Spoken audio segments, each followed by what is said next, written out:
We defend Sharia with our life. Oh. We will defend them with our life. We are not going to give up Sharia for anything. We will defend it completely with our life. This is the Northern Forums. Now, them they talk this one.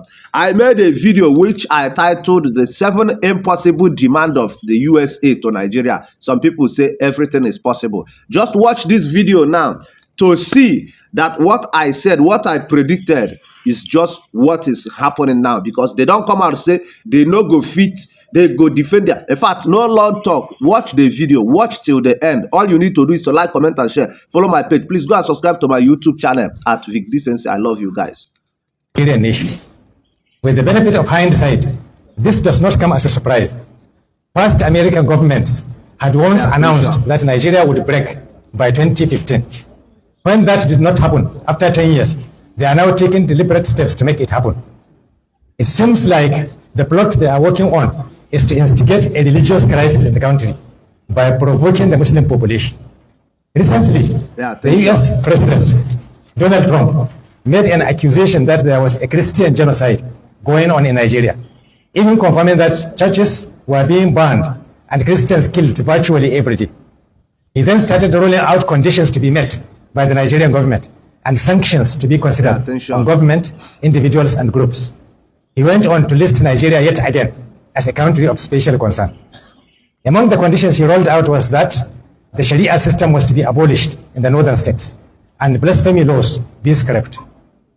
Then, last week, a group of Nigerians living in the US, led by one Dr. Ebenezer Obadere, senior fellow at the Council on Foreign Relations, visited the US Congress masquerading as so-called experts on Nigerian affairs to request the Congress to make the US government demand that the Nigerian government put pressure on the northern states to abolish the Sharia system and the Hizbah. At this juncture, we would like to make the following observations. 1.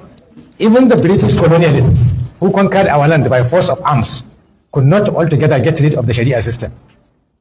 Therefore, no foreign power can do it now, after more than 60 years of independence. 2. The Sharia system is an integral part of our constitution, which, in recognition of everybody's right to religious freedom, provided for 3 legal systems, namely the British common law, the Sharia personal law, and the customary law. 3. Moreover, the constitution allowed for concurrent powers that gives states the power to make laws affecting any of the concurrent list, of which enacting Sharia law is a part of. 4. Unless the constitution of our country and its democratic federalism is going to be trampled on, the plot to force the federal government to pressure state governments to abolish the Sharia system and the Hizbah is not wise. 5. The Sharia system has never been imposed on any non-Muslims in Nigeria. 6. The blasphemy law is not a religious law, but a law enacted by respective state assemblies in order to preserve peace and harmony. 7.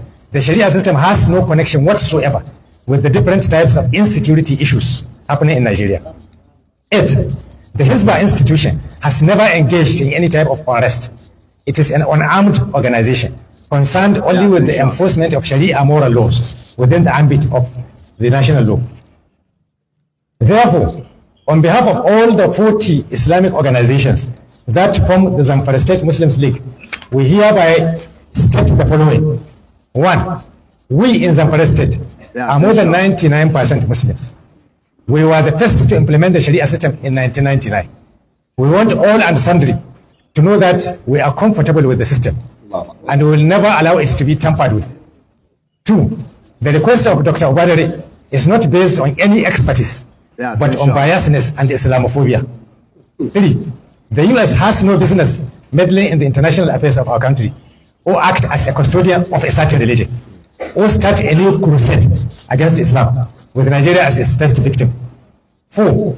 We emphatically affirm that Muslims in Nigeria will not stand by and look while a foreign power dismantles the Sharia system just to make some anti-Islamic Christians happy.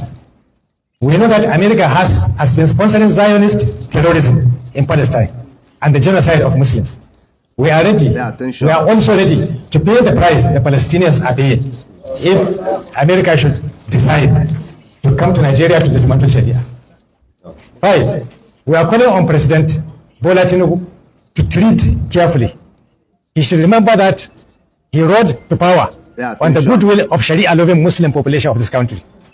6, we also call on Muslim representatives in the Senate and the House of Representatives never to allow themselves to be used for the achievement of crooked objectives detrimental to the interests of those they represent.